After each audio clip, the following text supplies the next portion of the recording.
welcome! Sejam todos muito bem-vindos a esta aula importante de revisão para a sua provinha parcial, que eu tenho certeza que todo mundo vai sair muito bem.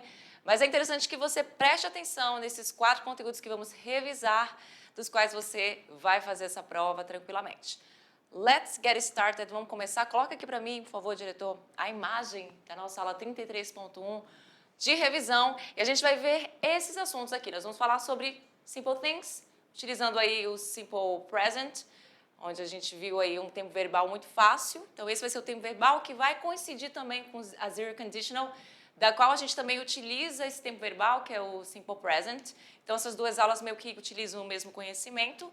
E vamos também ver sobre o present continuous, ainda na seara de presente, mas agora com a ideia de algo que está acontecendo no momento da fala, e os verbos modais. Apenas uma aula dos verbos modais, porque nós tivemos 2 aulas, certo? Só que uma, a gente ficou com o verbo should, would, eu deixei eles de fora da nossa provinha, mas esse aqui é onde tem a grande maioria dos verbos. Na verdade, tem até mais verbo que esse aqui, faltou alguns para eu colocar aqui na nossa caixinha, mas a gente vai verificar quando a gente começar a nossa revisão. E vamos começar agora a nossa revisão com a nossa aula Simple Things. Tá? Vamos lá? Olha só, vamos relembrar o que é o Simple Present. O Simple Present é aquele tempo verbal que é usado para falar sobre ações habituais que ocorrem no presente, tá? Então, é aquele que é similar ao presente do indicativo no português, e a gente tem ele também como, usando ele, a gente tem ele com esse uso de expressar verdades universais, sentimentos, desejos, opiniões e preferências também, como a gente teve uma aula somente de verbos de preferência, utilizando também essa estrutura de presente simples, tudo bem? Então, ações que acontecem no presente. Verdades universais, sentimentos, desejos, opiniões e preferências, basicamente é o uso do Simple Present. E vamos relembrar como é que a gente faz para utilizar o Simple Present na questão de frases na afirmativa, negativa, de flexão verbal. Primeira coisa que você tem que lembrar é a flexão verbal que acontece no Simple Present só vai acontecer na forma afirmativa, na affirmative form. Então, se eu tiver alguma questão aí na sua prova dizendo passar para a forma interrogativa ou negativa, lembra que o verbo ele continua na sua forma base sem o to. Isso aqui é um verbo na forma base, e isso é um verbo na forma base, ou seja, na sua forma in natura, sem nenhuma conjugação, sem estar no presente, no passado e no futuro. Daí ele fica com essa palavrinha que é o to na frente dele, deixando ele no infinitivo. Daí, quando ele vem para os nossos pronomes pessoais, para fazer a questão da flexão verbal, da primeira pessoa do singular, segunda pessoa do singular e terceira pessoa do singular, só vai acontecer flexão verbal exatamente na terceira pessoa do singular, que é o he, she, it. E essa flexão verbal, ela vai estar lá de acordo com aquelas regrinhas que eu passei para vocês na aula 16.1, salvo me engano, na aula 16.1, exatamente, onde que acontece? O verbo, ele vai ter essa flexão de basicamente S, ES e IES. Vai depender do seu verbo. Se o verbo estiver na regra geral, o que acontece? Você só acrescenta o S, como o verbo to like, gostar, você só acrescenta o S. Se o verbo estiver naquela regra de verbos que terminam com S, SH, CH, X, Z e O, você vai acrescentar ES ao fim desse verbo, tá? E para verbos que terminam com Y precedido de consoante, o que vai acontecer? Você corta o Y e acrescenta o IES. Então,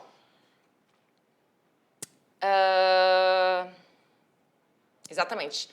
Você tem que lembrar dessa questão de flexão verbal que só vai acontecer na forma afirmativa. Você não pode esquecer disso, que é o que mais pega para essa nossa provinha do Simple Present. Agora, a questão de uso, você já sabe. Acabei de comentar aqui para você. Questões do presente sempre vão ser utilizadas com Simple Present. E aí, para fazer sua frasezinha, é simples. Você precisa de sujeito, pode ser um nome próprio, um pronome pessoal, um substantivo. O verbo vem logo em seguida, claro, isso numa frase muito simples, tá? Então, aqui eu tenho I like. Não tem o restante de uma frase, que eu coloquei mesmo essa questão da flexão verbal, mas se eu fosse falar eu gosto de alguma coisa, o objeto seria, vamos supor, chocolate. Estaria falando aqui de preferência. A gente usa o Simple Present para falar de preferência. I like chocolate. Eu gosto de chocolate. Então, isso é uma frase simples, onde o meu verbo vem seguido do meu pronome pessoal, do meu sujeito. Lembrando que na forma negativa você tem a presença de duas pessoinhas muito importantes que são os auxiliary verbs. Os verbos auxiliares em inglês, eles estão aqui apenas para auxiliar, que são o do e o does. Eles não têm tradução, tudo bem? E você vai usar o do para todos os pronomes pessoais, exceto a terceira pessoa do singular, que sempre são aqueles que são os diferentões, que gostam de ficar diferente na situação. E você vai usar o does com ele. Por quê? Para quem não entendeu, é porque, veja bem, o do é um verbo auxiliar. Ele também é um verbo de tradução que significa fazer. Então, ele pode vir na sua frase como um verbo de tradução, como uma ação, e pode vir como um verbo auxiliar no simple present, nas formas negativas e interrogativas. Acontece também de eles aparecerem na forma afirmativa quando você está enfatizando alguma situação. Quando eu falo, I do like chocolate, vou usar chocolate de novo, I do like chocolate. Esse do aqui ele está apenas enfatizando que eu realmente gosto de chocolate. Então, ele está aí também como um verbo auxiliarzinho, tudo bem? Agora, esse do e esse does, ele apresenta onde? Onde ele se apresenta na minha frase? Exatamente do lado do meu advérbio de negação, do not, e eles vêm a tiracola um do outro, podendo inclusive estar assim, contraído como don't.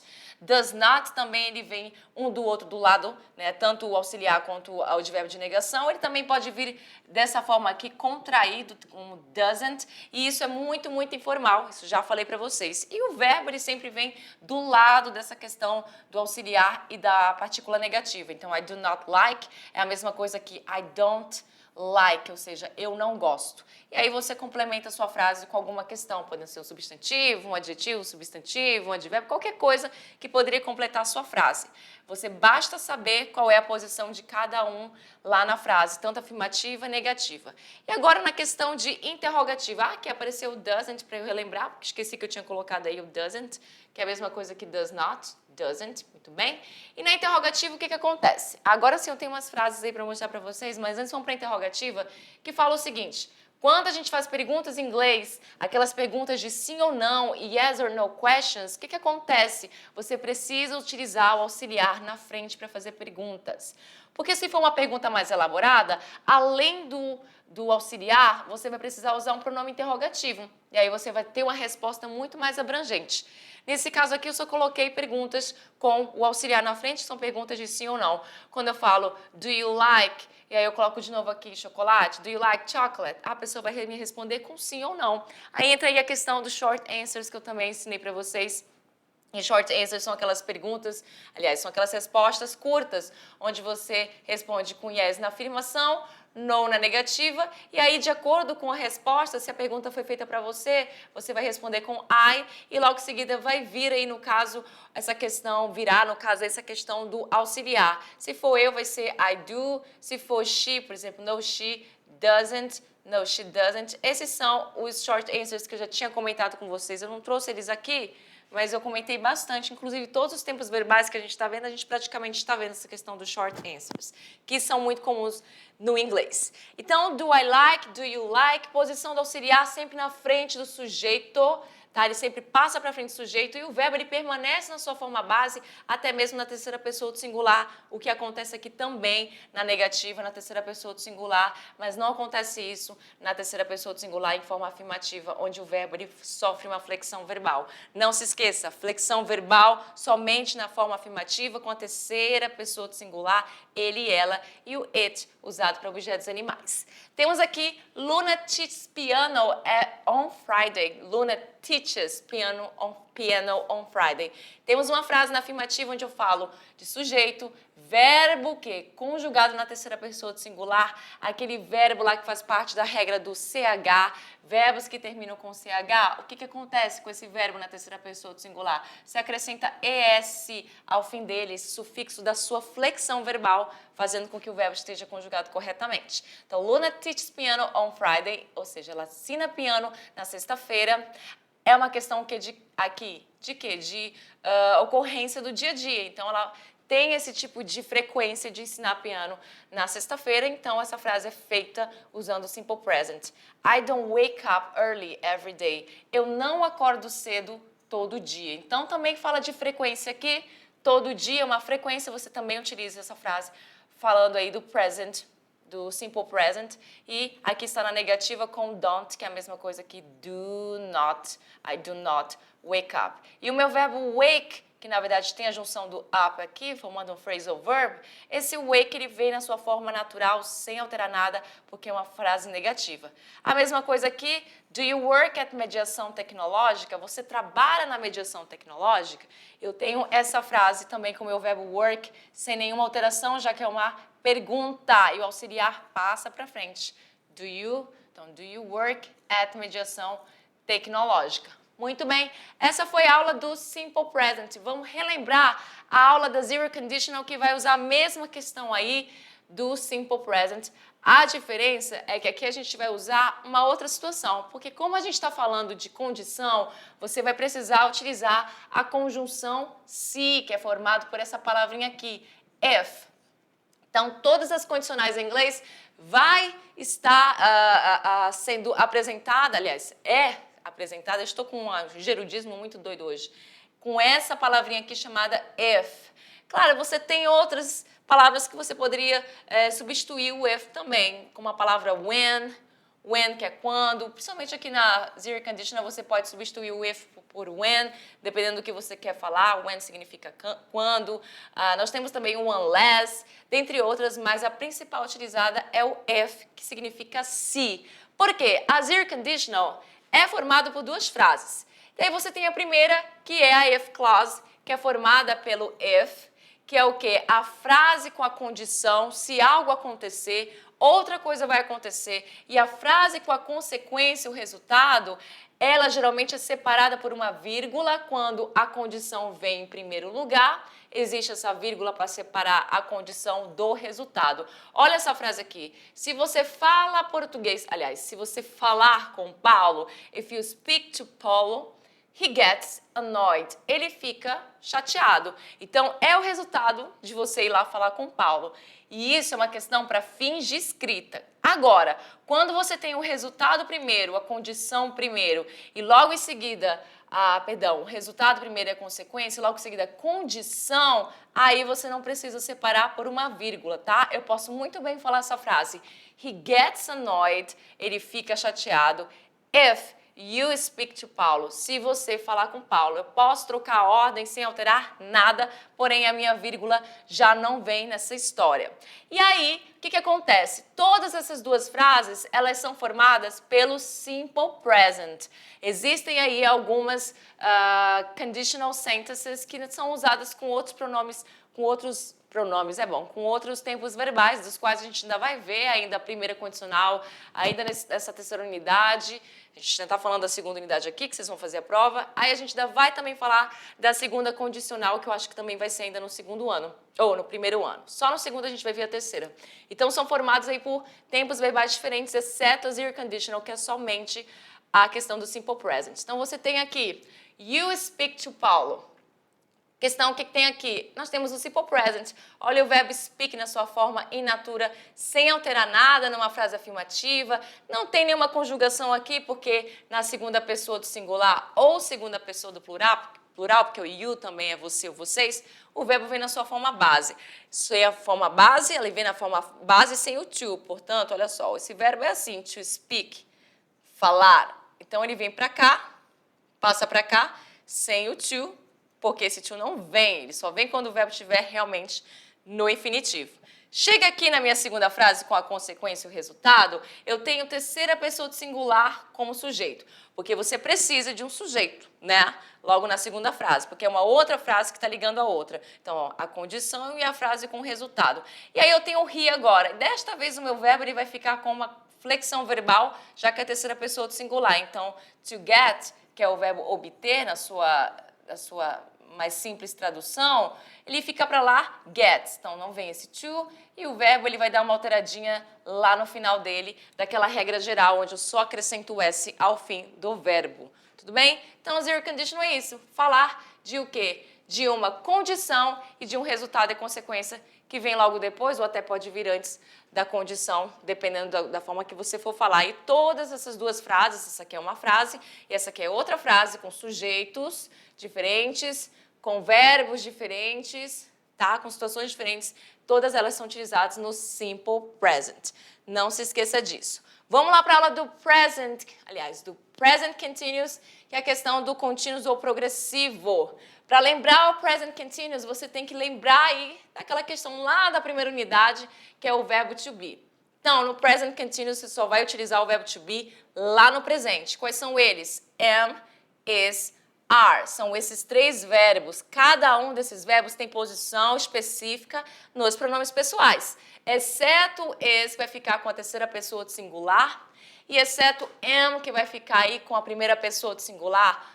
Are vai ser o verbo do plural e da segunda pessoa do singular, assim como da segunda pessoa do plural, porque são as mesmas palavrinhas, é a mesma palavra que a gente está falando de you.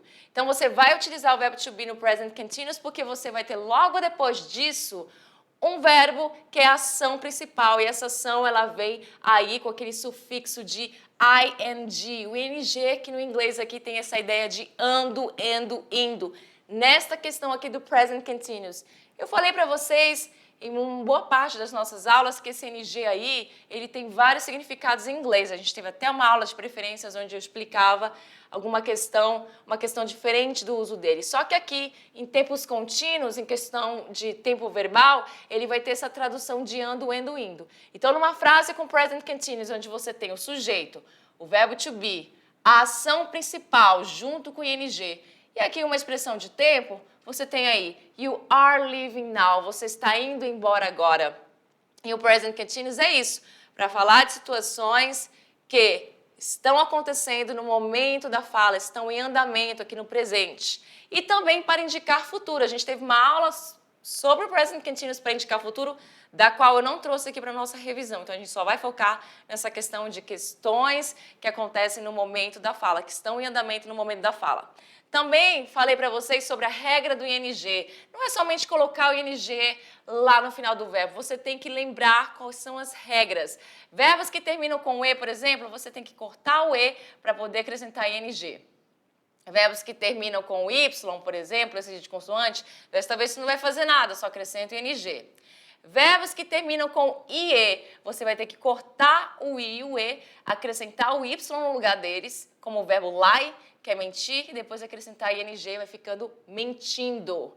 Verbos que terminam com consoante, vogal, consoante. As monossilábicas, todas são, aliás, não são todas, mas todas as monossilábicas, deixa eu refazer aqui para ficar melhor. Todas as monossilábicas, elas são tônicas. Então, as monossilábicas que tiverem consoante, vogal, consoante, você naturalmente já vai fazer essa questão de dobrar a última consoante para poder acrescentar ing. Então, o verbo cavar, dig, vai ficar digging, onde eu tenho aí o acréscimo da minha última consoante. Mas isso só vai acontecer com verbos que tiverem a sua sílaba tônica na segunda sílaba. Se tiver na primeira sílaba a tônica, você não vai dobrar a consoante, mesmo que ele termine em consoante, vogal, consoante. Tudo bem? Vimos também a questão aí das frases negativas, que é a mesma coisa, só que você precisa colocar o not do lado do verbo to be e do lado do seu verbo principal com ing, que é a ação que está em andamento, onde é o foco da sua ação. Vimos também short answers, né? Short answers são formados pelo verbo to be, aqui no present continuous, ou seja, are you leaving now? Você está indo embora agora? Yes, I am. Sim, eu estou. No, I'm not. Não, eu não estou. Perguntas feitas com present continuous são feitas através do quê? Do verbo to be que vai para frente do sujeito. Então, é ele que vai para frente para fazer pergunta. É ele que é o verbo auxiliar aqui do present continuous. E quando você está fazendo perguntas mais elaboradas, você vai usar um pronome interrogativo, como nesse caso aqui, que fica em primeiro lugar antes do seu verbo to be. Quando eu falo are you doing, eu não tenho uma pergunta que faça sentido. Então, preciso colocar o meu pronome interrogativo. What are you doing? O que você está fazendo? Diferente dessa pergunta, que é uma pergunta simples, de sim ou não. Are you leaving now? Você está indo embora agora? A resposta vai ser sim ou não.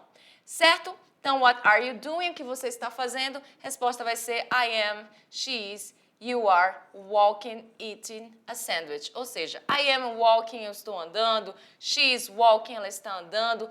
You are eating a sandwich, você está comendo o sanduíche. E já para finalizar a nossa revisão, que já acabou o momento, vamos só falar rapidinho aqui destes verbos, que são os verbos modais que vão cair na nossa prova, tá? Presta atenção, são esses 1, 2, 3, 4, 5, 6. Coloquei 6 verbos aqui para você relembrar. Claro, não trouxe nenhuma frase aqui com eles, mas eu quero que você lembre que os verbos modais são a categoria de verbos mais fáceis em inglês. São os verbos mais fáceis, não precisam ter medo deles. Acontece que você precisa lembrar do que cada um quer dizer, cada um passa uma ideia diferente. Eu falo que eles são as mais fáceis porque você não precisa lembrar de flexão verbal, não existe essa questão de flexão verbal, de deixar ele com algum sufixo, nada disso. Então ele vai ser can para todos os pronomes pessoais, para singular, para plural, could, a mesma coisa, may, might, assim como must e o ought to. Todos eles vão ter traduções diferentes que vão variar entre poder, poderia, podia, dever, deveria, deve. Isso vai variando. Não trouxe nenhuma frase, até porque não daria tempo, mas vamos lembrar o que cada um significa. O can é aquele verbo dos mais utilizados, ele vai falar sobre habilidade, permissão ou pedido, também vai falar de possibilidade ou probabilidade. E o can é uma forma mais informal de ser usada para falar, por exemplo, de permissão ou pedido. O could seria o passado de can e ele é mais formal que o can, mas ele está aí na mesma situação, porque ele fala de capacidade ou habilidade, assim como o can. Ele vai também dar uma sugestão, diferentemente do can. Também podia dar essa questão de sugestão, mas o could, ele vem mais forte com essa ideia. Probabilidade ou possibilidade, só que agora baixa. Tá vendo? A mesma questão ali do can, ele vai trabalhar com as mesmas questões, só que ele é um pouco mais formal. O may é mais formal ainda para fazer pedidos. Então, pedido formal é com ele mesmo, vai significar pode, poder. Permissão também e possibilidade. Might é um verbo que vai falar sobre possibilidade pequena no futuro, sugestão, pedir permissão e autorização de forma educada. Ele também vai trazer esse ar mais educado para as frases. Temos lá os dois últimos, o must, que é o meu preferido desta lista aqui, se é que pode a gente ter um preferido, ele vai falar sobre obrigação ou necessidade. Quando eu falo you must go, você deve ir. Então, implica aí uma ideia de quê? De obrigação ou necessidade. Sugestão enfática também, quando você quer enfatizar uma sugestão, você vai usar o must. Dedução e proibição na forma negativa, quando eu falo you must not eat, você não deve comer, é uma proibição quando eu uso not. Então, o must fica com essa ideia de proibição, até porque ele tem essa tradução de deve, deveria. Ought to é um que não é muito utilizado, é o único verbo, assim, não é que não é muito utilizado, porque ele é muito parecido com o should, que é um outro verbo que a gente viu na outra aula, que a gente não vai trabalhar aqui nessa revisão. E o ought to é o único verbo modal que vem seguido da partícula to. Todos os outros verbos modais não aceitam to, nem antes nem depois. Ele é o único que vem acompanhado do to. Ele é usado para conselho, opiniões, probabilidade, arrependimento e também de obrigação. Tá bom, gente? Então é isso. Eu gostaria de trazer mais frases aqui com os verbos modais, mas não daria tempo, já passei aí do meu tempo e nem daria tempo, mas de qualquer forma, a ideia maior é que vocês entendam como vocês vão utilizar esses verbos. Em que momento vocês vão utilizar eles? Porque na questão de frase é fácil, não tem flexão verbal, eu tenho certeza que você estudou, porque não tem que lidar só com essa revisão não, você tem que ter estudado antes. Por isso, good test, boa prova para quem estudou e good luck para quem não estudou. See you next class. Bye.